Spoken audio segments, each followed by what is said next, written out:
समीर और उसका छोटा भाई वीरू अपने मामा के घर से छुट्टियां बिता के घर लौट रहे थे। घर जल्दी पहुंचे, इस वजह समीर ने जंगल वाले शॉर्टकट से जाने का निर्णय लिया। मगर वीरू उस रास्ते से आने के लिए तैयार न था, क्योंकि बड्ढे बूढ़ों से उसने जंगले में चुड़ैल और भूत प्रेत की कहानियां सुन रखी थी। वह बोला, भैया मैं जंगले के रास्ते नहीं आऊंगा, क्योंकि वहां चुड़ैल का साया है। समीर बोला, क्यों तू बेकार में डर रहा है? तेरा बड्ढा भाई है ना तेरे साथ, और ये भूत प्रेत चुड़ैल कुछ नहीं होता, सिर्फ मन घड़न कहनियां होती है, और फिर हमें घर जल्दी भी तो पहुंचेंगे। किसी तरह समझा बूझा के समीर ने उसे मना लिया और कार पक्की सड़क छोड़ के जंगल के रास्ते मोड़ ली।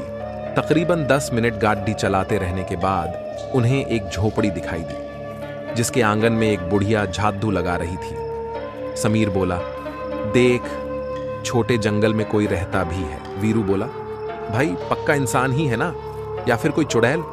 समीर बोला, फट्टू तू कहीं ले जाने के लायक नहीं है, तू सो जा। इतना बोल के समीर उस पे हंसने लगा। आगे चलकर थोड़ी देर बाद उन्हें फिर से वही झोपड़ी दिखाई दी और वही बुढ़िया आंगन में बैठी थी। वीरू बोला, समीर भाई देखो, वही बुढ़िया और झोपड़ी यहां फिर से आ गई। लगता है आज हम मरने वाले हैं। समीर बोलो, फिर से हो गया तेरा चालू, कोई और झोपड़ी भी तो हो सकती है। बुढ़िया को हमने नजदीक से थोड़ी न देखा है। ये बोलकर उसने वीरू का मुंह बंद किया। पर थोड़ी देर बाद जब वही झोपड़ी फिर से दिखी और इस बार समीर की भी बुरी तरह से डर गया, उसका चेहरा पीला पट ढहने लगा और वीरू के चेहरे पर तो हवाइयां उड़ चुकी थी। समीर वीरू से बोला, मुझे तेरी घड़ी दे। वीरू रोते रोते बोला, क्यों, मरने से पहले मरे घड़ी लेना चाहते हो क्या? बोला था ना जंगले के रास्ते मत चलो। समीर बोला, तू सिर्फ घड़ी दे और रोना बंद कर, बाकी मैं संभलता हूं। वीरू ने घड़ी निकाल के गुस्से में समीर की ओर फेंक दी। समीर ने घड़ी में टाइम देखा, शाम के 5 बज चुके थे। उसने वह घड्डी कार से उस झोपड़ी के नजदीक रास्ते में एक जगह ही गिरा दी और गाड़ी तेजी से भगाए। थोड़ी देर बाद उन्हें वह झोपड़ी वापस दिखी, पर इस बार बुढ़िया वहां नहीं थी।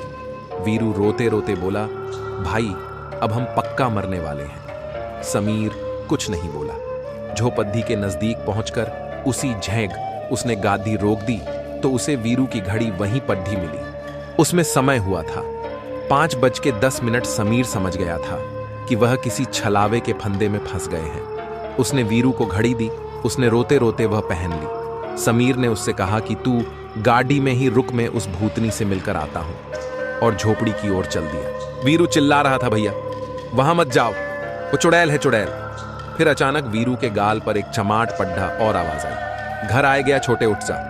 और वीरू आंख मलते हुए उठा तो गाड़ी घर के आंगन में खड्डी थी और समीर कार से सामान निकाल रहा था।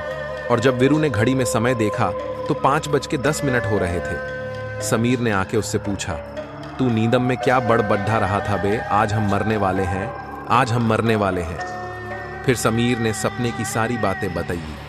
समीर की बात सुन के वीरू जोर जोर से हंसने लगा।